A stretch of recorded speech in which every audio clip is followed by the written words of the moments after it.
سحری کے وقت مؤذن لوگوں کو روزے کے لیے جگاتے ہوئے چند الفاظ کا استعمال کرتا ہے. کہتا ہے روزے دارو، اللہ کے پیارو، جنت کے حقدارو. کیا ہم روزہ رکھ کے جنت کے حقدار بن گئے؟ کیا ہم اپنے نیک عمل کی وجہ سے جنت کے حقدار بن گئے؟ جبکہ اللہ کے پاک پیغمبر نے، مسلم شریف کی حدیث ہے، آپ علیہ الصلوۃ والسلام نے ارشاد فرمایا عن ابی ہریرہ رضی اللہ تعالی عنہ قال قال رسول اللہ صلی اللہ علیہ وسلم قاربوا وسددوا وَاعْلَمُوا أَنَّهُ لَن يَنْجُوَ أَحَدٌ مِّنْكُمْ بِعَمَلِهِ.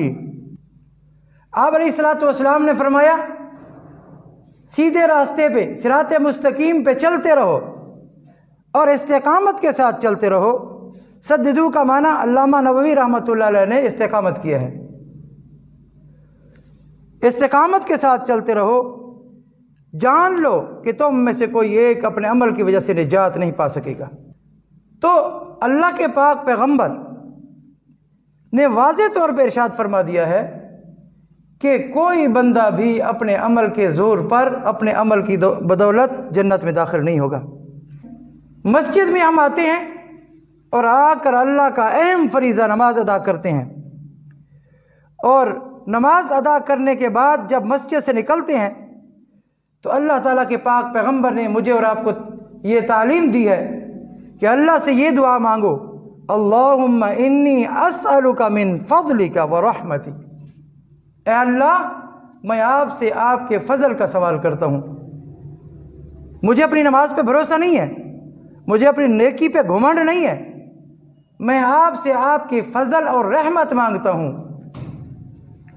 اور بنی اسرائیل کے ایک نیک آدمی کا واقعہ ہے جس نے 500 سال تک اللہ کی عبادت میں گزار دیے، اور جب 500 سال اللہ کی عبادت میں گزار کر اللہ کے سامنے پیش ہوا، اللہ تعالیٰ پوچھے گا زندگی کہاں گزار کے آیا؟ کہے گا یا اللہ میں نے پوری زندگی آپ کی فرما برداری میں گزاری ہے، عبادت میں گزاری ہے، نافرمانی ایک بھی نہیں ہے، ایک بھی گناہ نہیں ہے. اب تو مجھے جنت میں جانا چاہیے نا، اب تو میرا جنت میں استحقاق ہونا چاہیے. اللہ تعالیٰ فرمائیں گے اچھا تو نیکیوں کی وجہ سے جنت کا مستحق اپنے آپ کو ٹھہرا رہا ہے. اللہ تعالیٰ فرشتوں کو فرمائیں گے اس کو پکڑ کے جہنم کے قریب لے جاؤ. سینکڑوں سال کا ابھی سفر باقی ہوگا، پسینے سے شرابور ہو جائے گا، جہنم کی تپش سے پیاس لگے گی، پانی مانگے گا. فرشتوں کو کہے گا ایک گھونٹ پانی پلا دو. فرشتے کہیں گے ایک گلاس پانی پہ آپ کی زندگی کی آدھی نیکیاں چاہیے. ایک گلاس پانی کی قیمت آپ کی زندگی کی آدھی نیکیاں. وہ کہے گا دینے کو تیار ہوں، لے لو آدھی نیکیاں زندگی کی اور مجھے ایک گلاس پانی پلا دیں.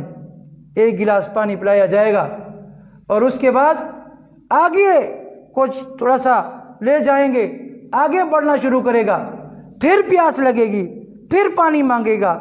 پھر فرشتے کہیں گے کہ ایک گلاس پانی کی قیمت آدھی زندگی کی نیکیاں. کہے گا دینے کو تیار ہوں. اور جب پوری زندگی کی نیکیاں پانی میں دے دے گا اور اس کے بعد خالی کا خالی رہ جائے گا، پھر اس کے بعد اللہ تعالیٰ فرمائیں گے اب اس کو میرے پاس لے آؤ. جب اللہ تعالیٰ کے دربار میں اس کو لے جایا جائے گا، اللہ فرمائیں گے اب بتا تیری 500 سال کی نیکیاں اب پانی کے بدلے میں چلی گئی ہیں. میں اور آپ جو پانی پیتے ہیں دن میں، یہ اللہ تبارک و تعالیٰ کی کتنی بڑی قیمتی نعمت ہے. 500 سال کی نیکیاں پانی کے بدلے میں دے دیں. اب اس کی عقل ٹھکانے آ جائے گی. وہ کہے گا یا اللہ میں سمجھ گیا کہ کوئی بھی بندہ اپنی عمل کی وجہ سے، اپنی نیکیوں کی وجہ سے جنت نہیں جا سکتا جب تک آپ کا فضل اور رحمت نہ ہو. ہاں یہ نیکیاں اللہ کی رحمت کا سبب ہیں، اللہ کے فضل کا سبب ہیں۔ اس سبب سے جب اللہ کی رحمت آئے گی تو بندہ اس رحمت سے جنت میں داخل ہو جائے گا۔ باقی ان الفاظ کے بارے میں میری رائے یہ ہے کہ مؤذن کو یہ لفظ نہیں کہنا چاہیے کہ جنت کے حقدار ہو، بلکہ یوں کہنا چاہیے روزے دارو، اللہ کے پیارو، جنت کے طلبگارو۔ جب جنت کا طلبگار ہوگا تو یقیناً اللہ تبارک و تعالیٰ اس طلب پہ اپنی رحمت کی بارش برسائیں گے، اور اس رحمت اور فضل سے اللہ پاک جنت کے داخلے بھی فرما دیں گے۔